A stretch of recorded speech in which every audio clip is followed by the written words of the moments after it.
All right, everyone, let's do this. How are you? Welcome to this week's episode of our podcast. It's called Is Breakfast Included? Can you tell how excited I am? On the show this week, we talk to author, musician, actor, all-around cool guy, Keanu Reeves. Yep, you heard that correctly.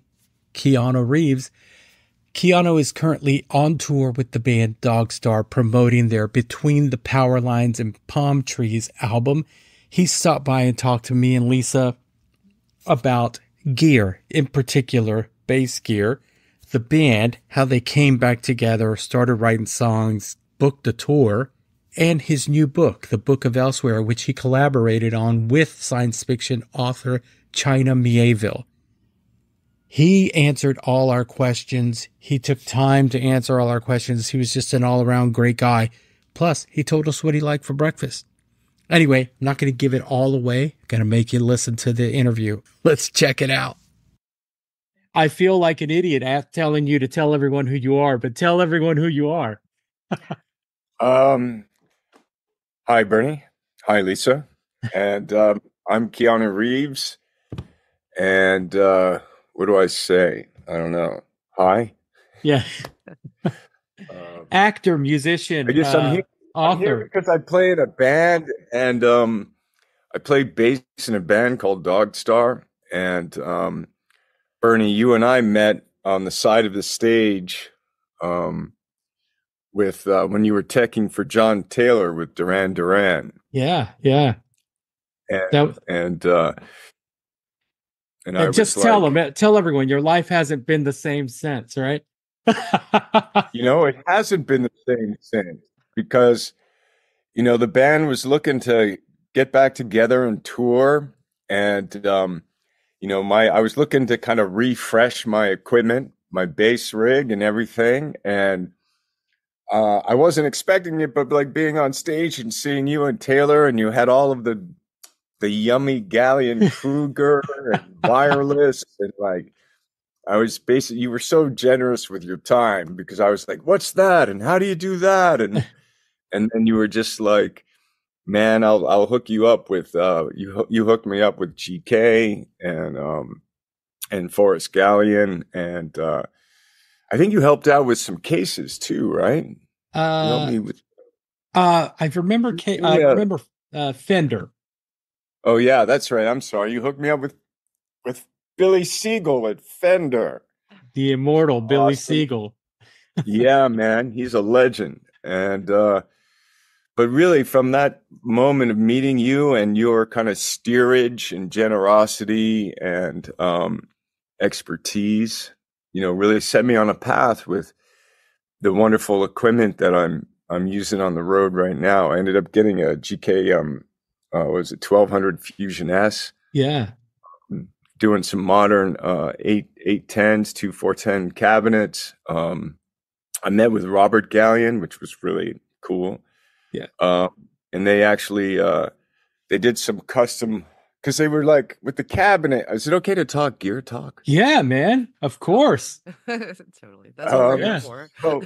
No, Dude. because they had this amp, and it was like, it's a 1200, but then with the ohmage and everything, I wouldn't get the full juice. And so they did a custom ohmage and dropped it down to the 4, and because it had a floor level of 2, so it was cool. I'm getting all the juice out of it now. So they did that just for you. They did, which was very kind of them. Yeah. I mean, I don't know if it's just for me, but they said yes. Yeah. And it's been really great. And then working with Billy Siegel, it was cool to be able to get into the AV2, their P-bass. Yeah. And then down the road, I got to do a color. So it was cool. I got to do this kind of blue. I had this blue burst idea. And then working with Billy, we came up with the Pantone and the bursts, and it was really friggin' awesome. Sounds amazing. And then we got to do an inverse blue and put their version of a badass bridge on it, a high mass bridge, which really actually tightened up the sound and gave it a kind of I don't know, how would you describe it when you get like a heavier bridge? Like you just tightened it up and gave like a more kind of refined but bigger solid bottom to it, kind of Yeah, calmed down yeah, some of the higher overtones a bit. yeah, yeah, man. I've been watching a lot of videos of your band, um, and that bass is pretty sick, man. You know, Billy sent me a Yeah, picture of it when he was bringing it to you. He said, "Check this out," and I got yeah, and all then it was cool. And then down the road, they started. I did some of their video content with Fender, like "Don't Quit Your Daydream," yeah, uh, which was really special to do. Just kind of communicating passion and hopefully inspire some people to to make music and to play an instrument. yeah, And they offered I got to do a which is crazy to me, but they did a custom shop bass with Dave Brown, and so we got to do a traditional kind of. I looked at the Jaco Pastorius kind of sunburst that he did, yeah, black line, and then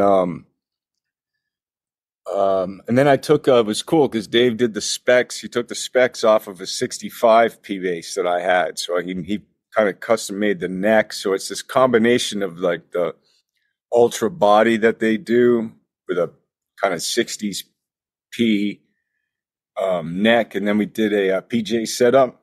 yeah. And I'm just keep doing gear talk. Is that okay? No, man, Okay, that's anyway. No, but it was cool Totally because cool. I had this idea of like I like the PJ setup, but I sometimes with the tone control, you're just doing an aggregate tone control. yeah, So I had this idea of doing like a stacked tone control where I could do a tone control for each pickup. So for the bridge and the nut pickups, I can still kind of roll off and control more of the kind of the tone, the highs and the lows. yeah, So I can blend it, but I'm doing individual at the same time. So it looks like a classic P, but a little something under the hood. yeah. It's funny because back in July of 23, you called. We talked on the phone, and you had said, "Do you know anyone who does custom basses?" There's a few cats I know, Billy Rowe with Rock and Roll Relics, who does a P bass type thing, and I contacted a couple of guys, and then I asked you, I was like, "Do you want me to just ask Fender?"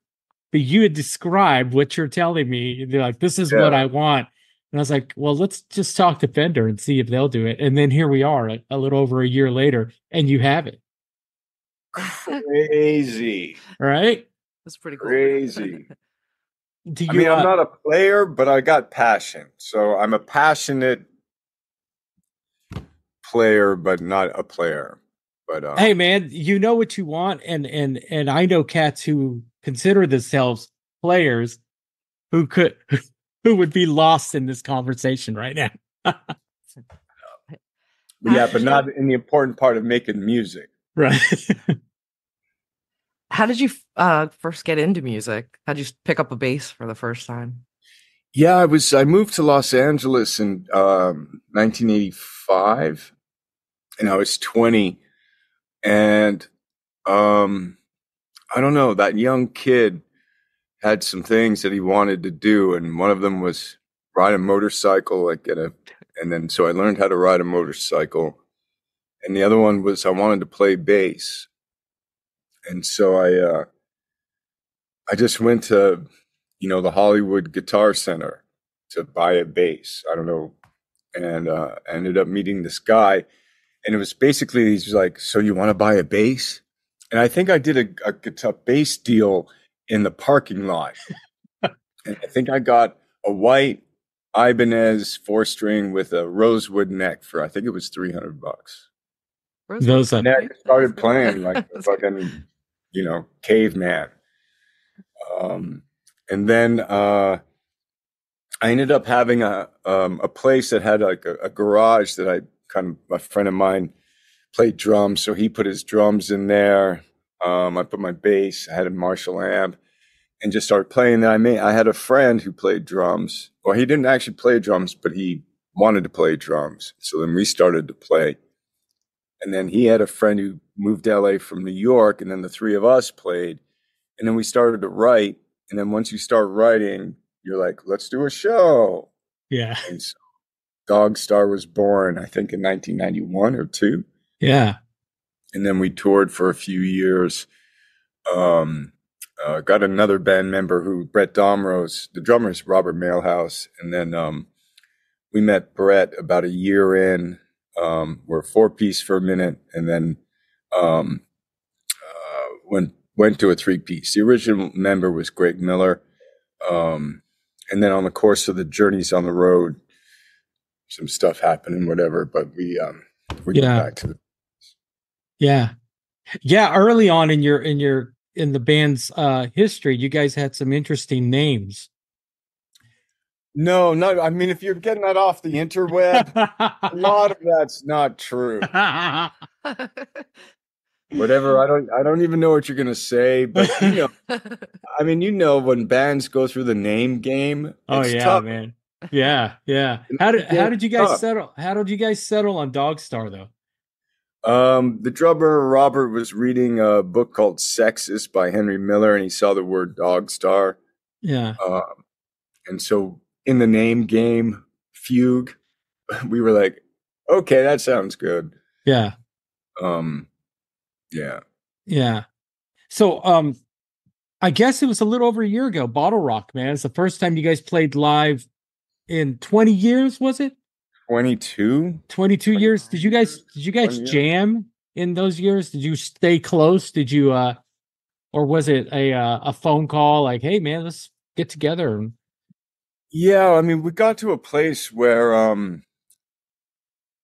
don't know. I mean, we had toured the States like 4 times, Japan 5 times, been international a couple other places. We started with a 4-song EP, and then we did 2 records. And we just got to a place where we couldn't really play together. It was really weird because we wrote actually 4 songs before we broke up that were actually good to us, but then we broke up. And so we kind of kept in touch, and Robert started another band. He was part of another band, which I played with for a while, called Becky. Then I didn't play with them anymore. They got another bassist, or a couple of bassists, bass players went through there. So to answer your question, yes and no. Yeah. And then, but Brett and I had gotten together a couple of times, and the 3 of us we rehearsed at Robert's house. He has a jam room, like a little downstairs area. I don't know, maybe it's like 15 by 25 feet or something, 20 feet by. And so it's anyway. So we got together, but then I had a premiere of The Matrix in San Francisco, and Brett was living in San Jose at the time. And so Robert came up, and then all 3 of us were together at this event. And there was a fateful morning after brunch, and we just started talking, and we just missed it. And so we said, okay, let's get back together and see what it's like, Yeah. And this is just before COVID. I mean, COVID had hit, but it hadn't shut the world down yet. Yeah. And then the world shut down, and then Brett and I tried to meet over Session Wire. You ever use Session Wire? No. What is that? So it's a place where you can plug into and try and jam together. In locations, but so we tried that for a bit. But then once the world kind of settled down and everything, we met at Robert's, and we were like, well, let's just see what happens. And then it just we found we could play music together again. And and then it was like, once you start playing music, then you start writing songs, then you want to do shows. So and it's the vicious cycle again. Well, it's a beautiful cycle, It was because then we were like, well, let's do it. Let's try. And, we started looking for, recording studios. We obviously weren't signed. So we just did it independent. We started meeting with producers, because then we were like, well, let's make a record.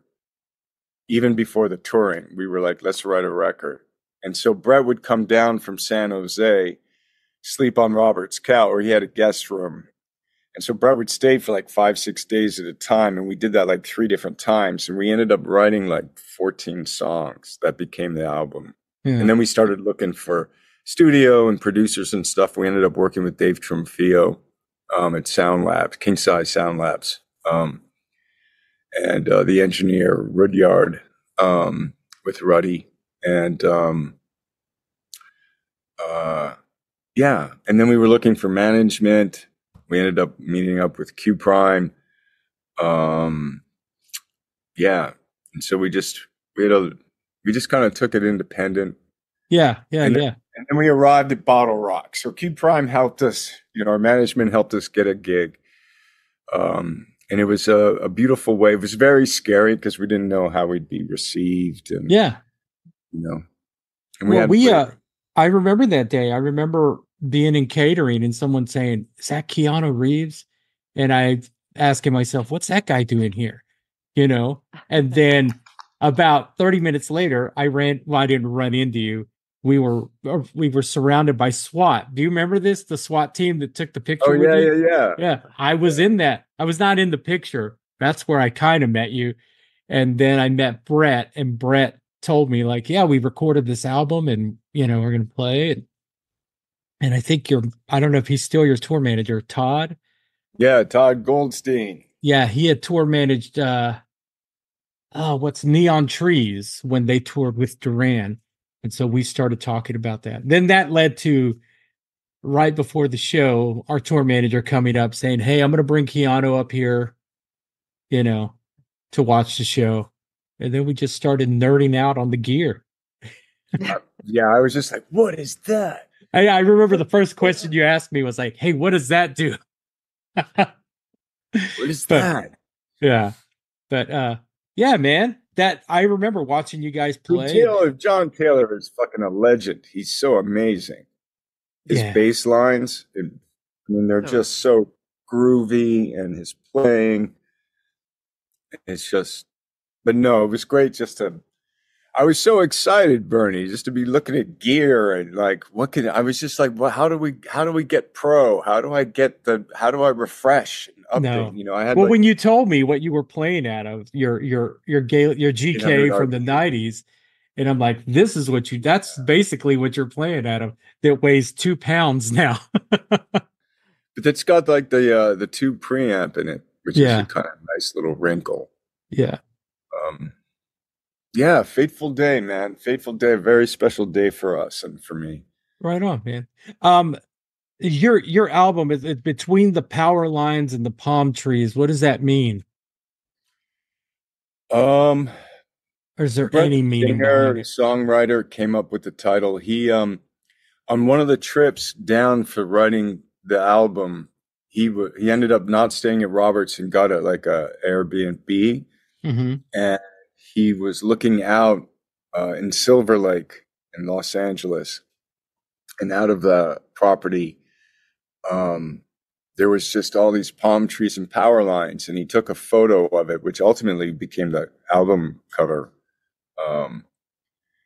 And I think it was just that idea of utopia, and then this, I won't speak for him, but for me, it's like this collision of kind of beautiful nature and then this intervention or weaving with technology, with the power lines, like they're also kind of trees, and this, so it's a riff on, I don't know, there's something melancholic and beautiful about it. There's something wistful about the palm trees, like, palm trees, it's nature, it's great. And then power lines. Yeah. But then there's communication in that. And I don't know. So maybe I think you only see that. Not you only see it, but I think you only feel that in LA, really. I was going to say, it's very LA. Yeah, you only feel that. You got this beauty, like you said, palm trees, and then all this. And I know when I go to LA, I feel different.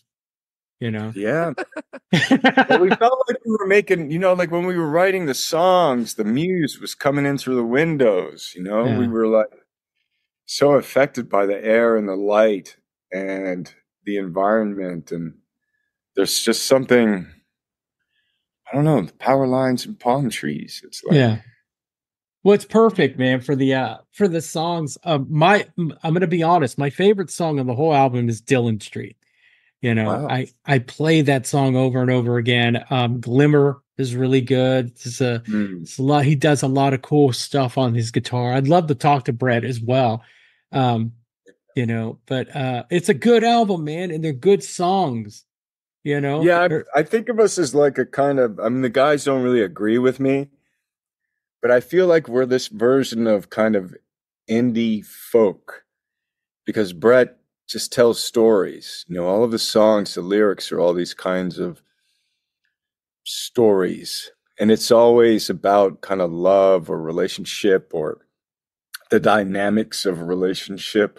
yeah, For me, it's almost like the album, if you kind of looked lyrically through it, I said to him, it's like all of these different ways of looking at what love is and the hopes of relationships and the struggles and what do you have to fight through. And then also with music, right? In Dillon Street, there's something about someone playing and being affected by this music, this one player, and how you feel and what you bring to how it can, I don't know, move someone or become important or yeah. Well, when you write a song, yeah, you write it about something that you feel that it affects everyone differently. yeah, 10 different people will tell you 10 different ways, interpret that song 10 different ways. yeah. It's cool, man. That's the great thing about music. Yeah, and it was cool for the band just because we're a little older now, so our communication skills have gotten better. So the way that we could collaborate together, we always collaborated. I mean, Brett writes all the lyrics, and he tends to write music first and lyrics after. And so yeah, it might be I play a riff, Brett plays a riff, Robert plays a drum beat, and then we'll just kind of like it usually starts with a riff or a hook of some kind. Yeah. And then we just start doing the work of like, is that a chorus or where does it want to go from here? Or stop thinking and just play it and then see where you want to go. Yeah. The change, it's the bridge, and Robert, drummer, is kind of like sitting on the stool. He's like our good critic. He's like, you guys are fucking up the song, or it's got to go this way, and like we all have our kind of, I might want to like speed it up or like try, and Brett's got his kind of 80s, 90s thing. And so we kind of mash up all of and Robert's very English, 60s, 70s, 80s, 2000s, Manchester, very influenced by that. And so we kind of mash up all of our influences to create whatever it is that we make. Yeah. What do you listen to when you're not, what kind of shit do you listen to? Well, right now we're so in like trying to find covers. Yeah. We can never, because we have like in the Venn diagram of taste, right? We have like only little sections where we all kind of like Agreed. yeah. And so I've been listening, we keep playing, we have the name game and now we have the cover game where we're just trying to like find covers. But so on the road, I'm mostly just either trying to learn, like the guys say, well, what about this song? And then I'm like fucking trying to learn it. God bless YouTube and, put in X song name, bass tab. It's such a wonderful kind of cheat sheet now. But actually one of our managers hit me to this band called The Organ. Uh-huh. This girl band. I feel weird saying girl band. It was this band, but they only lasted, they shone bright for a short time. They were really cool. And then on tour, we went to Europe a couple of months ago on the Europe tour. And so we met this band, the Interrupters. Oh, with Amy Allen, right? Oh my God. They're so good. And then we met the band, The Last Dinner Party. Uh-huh. Whoa, so fantastic. Cool. It's it's crazy. I wasn't hip to the Interrupters till a few years right after everyone coming out of COVID. I think it was there was a big stadium tour, and it might have been like Fallout Boy, and Fallout Boy, who cares? Interrupters were the opening band on that tour, and all these videos were popping up, so I looked them up. And years ago, I worked at a bar in Dallas called the Galaxy Club, and Amy Allen came through there on her solo album. Oh, really? And the band broke up that night. Like, she's not shy about telling you her past. Like, she went through a lot of, rough times to get to where she is. But I'm really glad she found what she's doing now. Because man, they're an amazing band. So good. Yeah. Yeah, it was cool. Yeah. So I mean, it's really cool to tour Europe and see some, get introduced to bands and meet folks, and it was really fun. It's really fun. I'm not trying to learn. Like, I was trying to learn, like, people. Whenever we do this meet and greets before the show, and people will ask sometimes, "What do you want to hear?" And I was like, people keep saying "Freebird," and I'm like, "Oh my god!" So I went on bass tabs for "Freebird," and I was just like, "What the fuck? I need like the bass line on "Freebird" is what?" And then, what do we just trying to learn? I just learned "Headache" by Frank Black, wonderful pops song with like that Frank Black. Let me just play with these rhythms and like how length of time, and it's really cool. We're doing a cover with Suede Head by Morrissey. Yeah. I'm looking at this list of potential covers, and they've all like not made it. Anyway, there's like 12 covers here. I mean, 12 songs, and like we can't agree. Right now we're doing "Just Like Heaven." We did agree on "Just Like Heaven" by The Cure. So good song. We're trying not to destroy that too badly. Okay. Do you see music as an extension of your creative self, or do you see it more as an escape for you? Can they be both? Yeah, it could be. It could be. I mean, I think, but I wouldn't say that that escape has a primacy to it. I think the creative act itself brings a kind of liberation, right? It's like when it goes well, when it's good. But I mean, there's no denying there is some kind of escape. Is it? I mean, the band's 50, the drummer's 60, and we're fucking playing, folk rock with a tour bus. I mean, how lucky are we? It's like, it's yeah. So, but I love the moment of writing. I love that when we hit a spark. I love having a song come together. I love playing live. It's great when you connect with an audience and they're liking what you're doing. Yeah. You just did a show last night, right? Huh? Didn't you just do a show last night in New York? Yeah. We played last night in where were we? Waterloo, New York. Cool. Yeah. I hadn't been there before. We're in Grand Rapids, Michigan. Oh wow. Very cool. Grand Rapids, isn't the DNC going on there right now? I don't know. I don't know if it's Grand Rapids. I could be wrong. Chicago. I'm in the bubble. Chicago? Could be Chicago. I don't know. I'm in rock bubble. I have no idea. Tour bubble. Isn't that the best though, man? Like when you guys are jamming and something starts coming together, like do you look at Rob and smile like, oh yeah, we're locked in? Or oh yeah, for sure. Yeah, there's such a... It doesn't matter how old you get, man. When you're jamming with your friends and it comes together, like that's the best, right? Yeah, no, it's...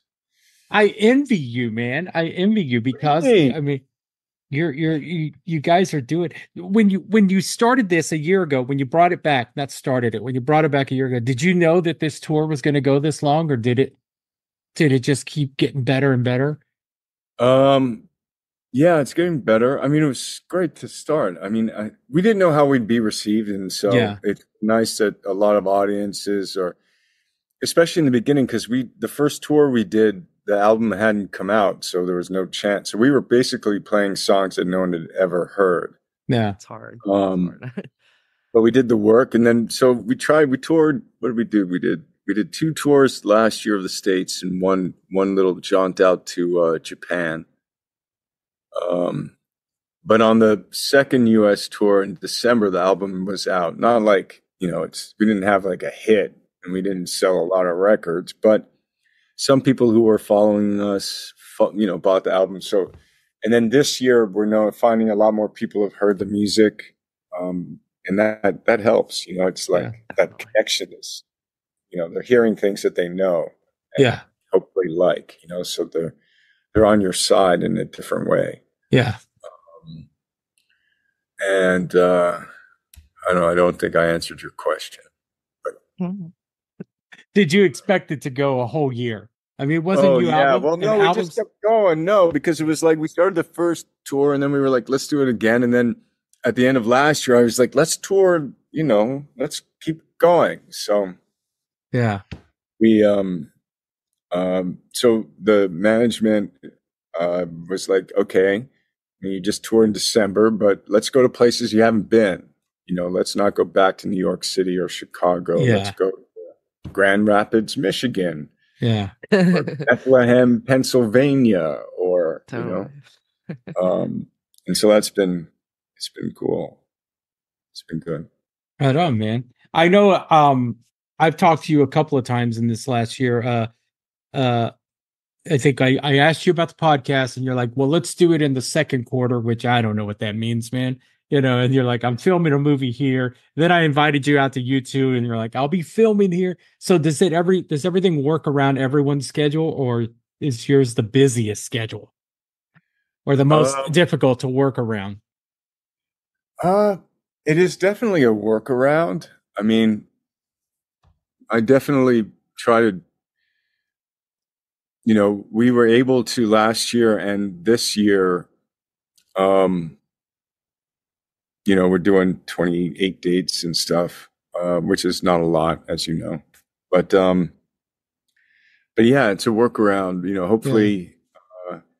Hopefully it can be in that rhythm where, just like how we were hitting smaller cities now, like I can do the time when it's the right time to be away, but then come back in to keep the momentum going. So we're looking at hopefully writing an album and recording first quarter of next year, maybe January. So the go in the fourth quarter. We're hoping to, like, after this tour, we've written like about 6 new songs and we've been playing them on the road. Yeah. So we have another 6 hopefully to write. And we want to get some more rockers going. Yeah. And like record in January, have like those 5-6 months with this management to have the record, work it. I'm doing a play hopefully on Broadway from like August to January. And so during that time, we can do some press, but the record being released, and then come out with that record tour in January, February of the following year, which fits into, use that word cycle. Yeah. Fits into like the touring band cycle. Are we talking about 26 or 25? 26. So we 26. tour in the beginning, 25 to keep the dream alive. Yeah. After recording the album, play some of those songs, and then in 25, release the album, maybe release a single, make some videos, whatever we got to do to do that, launch the album end of the year, fall, whatever, and then tour the record in 26. Yeah. Maybe you'll have a bass tech. Maybe you'll have room for a bass tech. Well, hey, you're gonna be busy, man. You're busy all the time. Duran is like, I don't know if that's the only. I'm sure it's not the only. I would make the time for you. No, you'd be so bored, Bernie. You'd be so bored. It's like one base. I mean, that's part of what we did too. Is like we kind of tried to catch up to the times. So we got like our ears with Shure. Yeah. Doing Shure, like all of the kind of, wireless with the instruments. Yeah. But Bernie, you'd be so bored. There'd be nothing, absolutely nothing. Just think when you'd come off stage, your after show dinner would be ready. It would be prepped.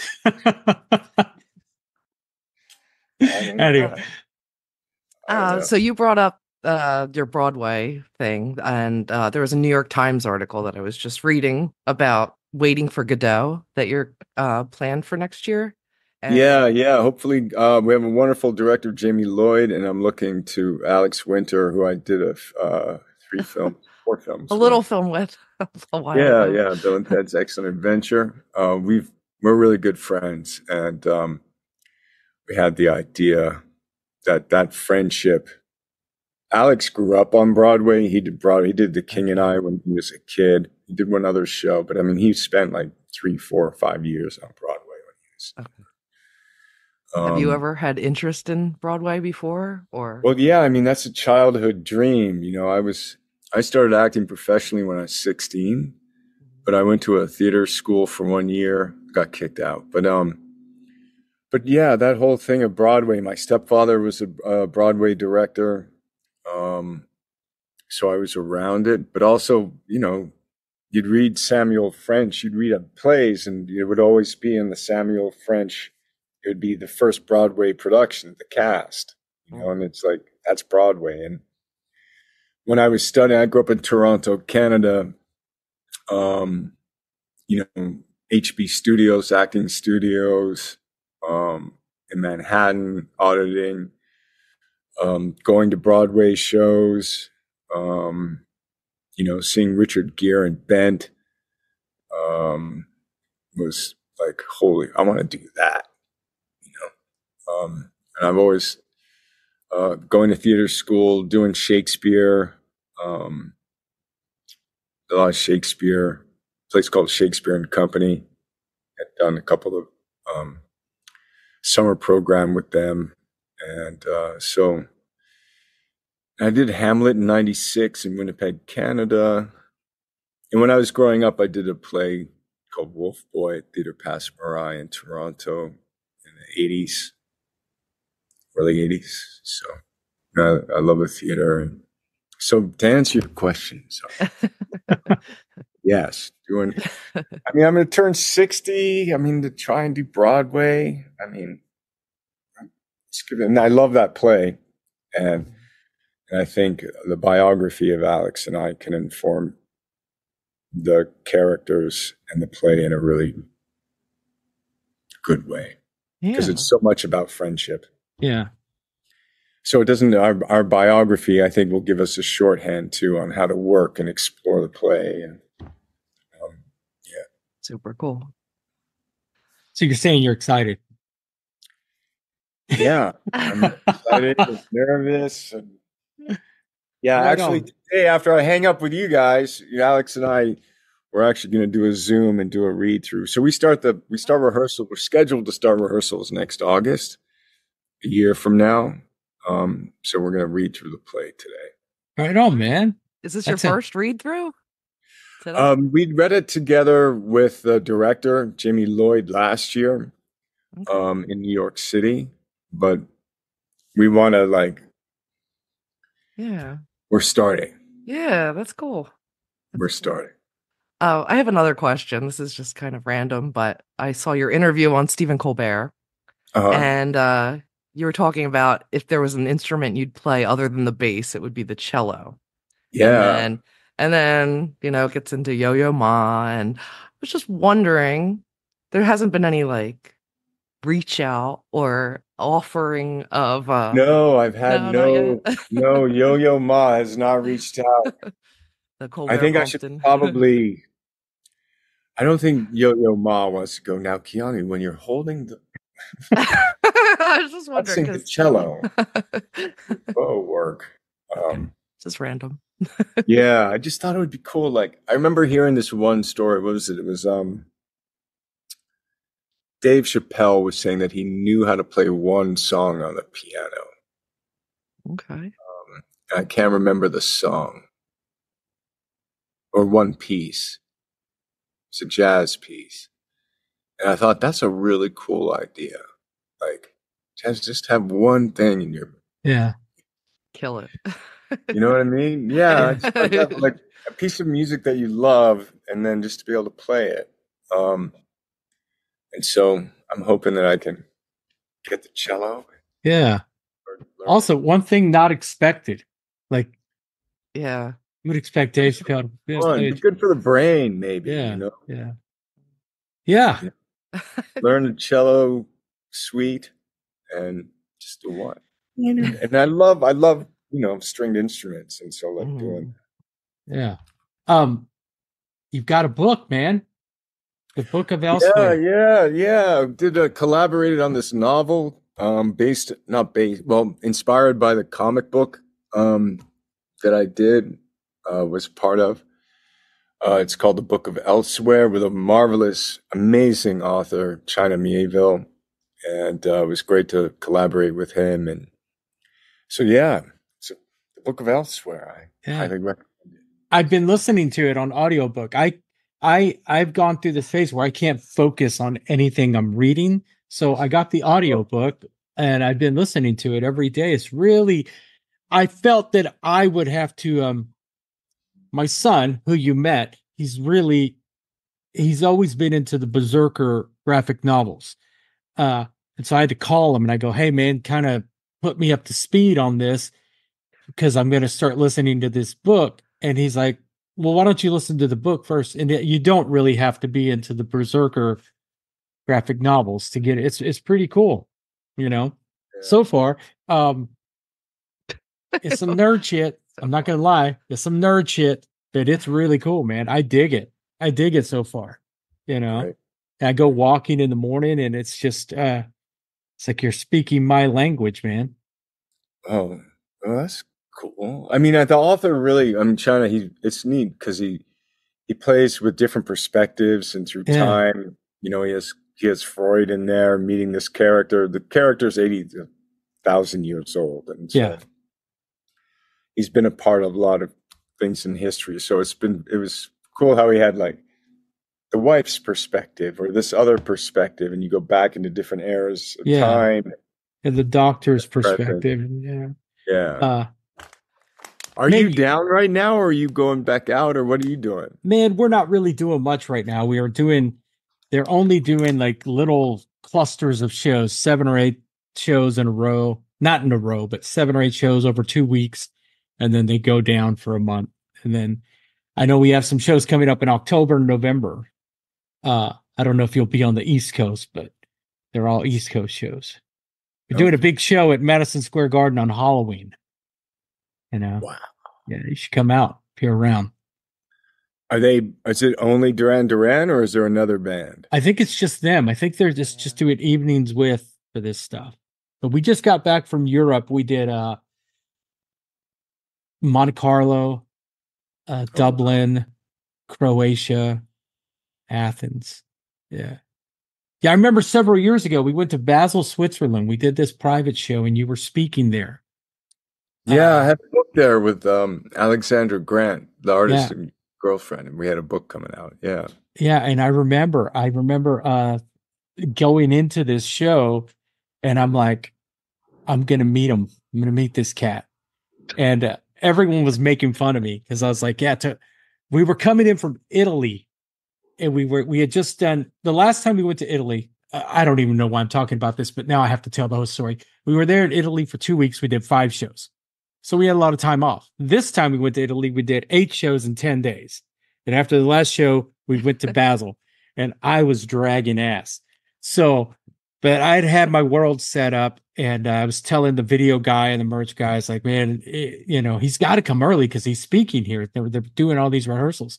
and I fell asleep on a case backstage. And I woke up and I came back and they're like, you just missed Keanu. I'm like, whatever. I thought they were pulling my leg. And they said, he thought Gary was the bass tech. He was checking out all of John's basses. So this year they're both back on the tour. And I was telling them like, yeah, I finally met the guy. Anyway. You know, it was cool. It's like, I think at that time when I met with the band, Simon actually introduced me to the author, China Mieville. Really? Right. Yeah, because we were talking science fiction, I think, somewhere backstage or an event. He's very. And he said, you need to check out China Mieville, 3 Moments of an Explosion. And, and so that's where I got introduced to China's work. Wow. That's crazy. China being the author on the Book of Dogstar. You're welcome. Thank you, man. Yeah. Lisa, are you in music as well? No, I'm just a fan of music. I have a boring old desk job. But I enjoy music, yes. I enjoy it very much. I just couldn't sing or play a tune to save my life.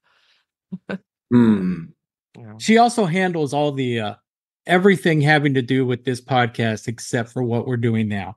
Like now you know, we talk to people and then I just hand it to her and walk away. Oh, okay. Send it to the internet. Yeah, that's what it basically. Cool. All right. So, okay, you've done a lot of really cool things. But The Matrix really stands out as something like on another level. When did you know that it was special? And then follow-up question, what was it like to come back and be asked to do it again for the 4th part 20 years later? I knew something was special when I first met the directors and the way they were prepared and the concept of that they had bullet time and the execution of a proof of concept and by the script. When I had a sense of the movie was probably when we went to Australia and started to see some of the sets being built and also the ambition of the training for the action sequences. I knew that we were doing something not ordinary. And the script itself, I thought, was extraordinary in its themes and storytelling. And then while we were making it, just the way the camera, production design, cinematography, the cast that was assembled. But you don't know what it's going to turn out like. And so then seeing the finished film, I was just like, wow. And then again, so then they had a test screening, then they made some changes, and then you don't know, and then it got released, and then we were off and running. Yeah. So there was like different stages but feeling something different was as soon as I met them and they started to show me storyboards and graphic books and the proof of concept. And then coming back to it was exciting. Very unexpected. I got a call from Lana Wachowski. And I was like, really? You want to do that? Really? And so, yeah. And the way that the character, Thomas Anderson, the way that Lana had pitched that character's experience to re-examine it all in a way. And also to update, I felt like the relationship, one of the themes of this, I don't know, synthesizing of man and machine or human and machine. And then to continue really primacy of the love story for me between Thomas Anderson, Neo, and Trinity. And it was great to see Carrie-Anne Moss, Roy again, and to work together and work with Lana. So yeah, there was a lot of love there and just and it was also fucking surreal. I think that's part of the story, Yeah. memory, and also what the past and the present and how things have changed and not changed. Where are we now? But the love story was primal. Yeah. That's cool. Man, you've done a lot of stuff, man. As far as your movies go, you've done action. You've done rom-com. Is that the term? Rom-com, yeah. Rom-com. But one of my favorite roles, man, of you is fucking Donnie Barksdale in The Gift. Like, where did you have to go to make that? Kind of pulled it off a little too good, Keanu. Yeah, it's a dark place, Donnie Barksdale. Yeah, man. I used to call that getting my Donnie on. Yeah, Donnie was an intense dude. Pretty intense, but it's a role that was kind of out of your, I don't want to say wheelhouse, but you really pulled it off. Cats can't. Yeah. It was a wonderful acting opportunity, and of course a great cast, and yeah, it was definitely, I'd never played a wife beater before. Yeah, it was a dark role. Yeah, a guy who was kind of so scared. Yeah, I learned. A violent personality's got a certain kind of power. Yeah. Man, who'd win in a fight, you or Tom Cruise? What? we were just saying, since you both do your own. We were joking earlier before this. I was like, we're gonna ask him that. I have no idea. I wouldn't want to fight. I don't want to fight. But his characters might have some trouble with John Wick. Yeah, I think so, man. I think so. Good job with the John Wick stuff, man. That's a really cool franchise you got there. Yeah. It was amazing 10 years. Yeah. There's talk of doing Berserker series for Netflix. Is that true? Yeah, we're gonna try and do that. Yeah. Mostly for Berserker. I don't know if it'd be a series. We're gonna hopefully try and do an anime and do a feature film. Yeah. So we're working towards that, but those are years away. Right on. But there's a lot to do before that. You've done movies, books, you got your motorcycles, you got your badass band. Is there something I have a dirty lens? Huh? Sorry, there we go. Is there anything that you haven't done that you want to do?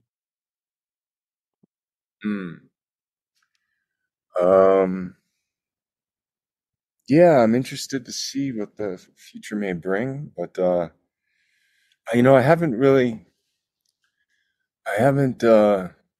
anything that sits like off the cuff. Yeah.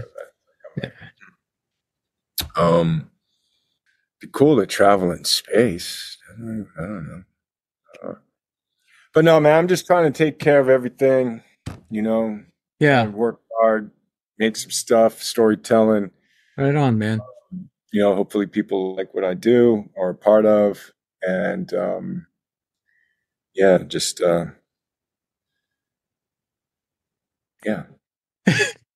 brother. If you could go back and ask and tell your younger self some advice, what kind of advice would you give your younger? So terrible. You don't like this? Okay. It's fine. He'd say no to this goddamn interview. Oh, man. Yeah, I don't know. I don't know. I mean, I guess when you ask me that, I think of the mistakes or things, that I've made in the past. Mm-hmm. And so then I would have to give advice to the young person before those mistakes happened. Mm. So maybe I'd tell that kid to go to therapy younger. I don't know. That's good advice. Yeah. Truly, I for don't know. I everyone. mean, but maybe that everyone. therapy is just a kind of maybe a consideration of, which is hard to do when you're young. And I'm saying young up until, well, actually, it's hard to do all the way through your life. I'm finding. You can think of understanding, how you feel and why you do things, but then once in a while you go like, oh fuck, that's what I was doing. This is what that was about. But yeah, I don't know. I'd try to find some way that kid could understand why he was acting out. Yeah. Right on, man. Well, brother, we appreciate your time, man. We know you're busy. So much. This is a really big deal for us, and we really appreciate you taking time to talk to us. Okay. Are you having fun doing it, Bernie? How long have you been doing this? We have been doing it for almost 4 years. We put out one episode a week for 4 years. Wow. Okay. We started it during the tail end of COVID, and we put one out, and then we were like, oh shit, we got to do another one and another one. And so, but we do one a week, man. Great. Yeah. Well, you're really good at it, and I've really enjoyed speaking with you and hanging out some more. And I look forward to doing more of that down the road. Yeah, me too, man. I just want to say this, man. All the things I'd heard about you are fucking true. That day at Bottle Rock, one thing that stands out to me the most, man, is we were talking side stage, which you were walking off and you put your arm on my shoulder and you said, dude, thank you for your time. Thanks for answering all my questions. I really appreciate it. And then you walked away. And that said to me everything I need to know about you, man. Because that side of the stage is a very popular side of the stage, and not everybody is that kind or nice that come over there. Some people come over there with entitlement, and so that really said everything I needed to know about you. And I'm glad we exchanged numbers. I'm glad we kept this, like I said, this friendship up. I think we're friends. I don't know. Yes. Yeah, man. I met your kid. Yeah. Man, he was fiancé at the time, right? Wasn't that fiancé at the time? Yeah, they got married. And at his wedding, all his friends kept asking me, he's like, hey, is Keanu coming to the wedding?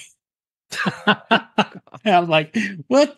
But man, we have one more question for you. Our podcast is called Is Breakfast Included? And if we were having breakfast, what would you have?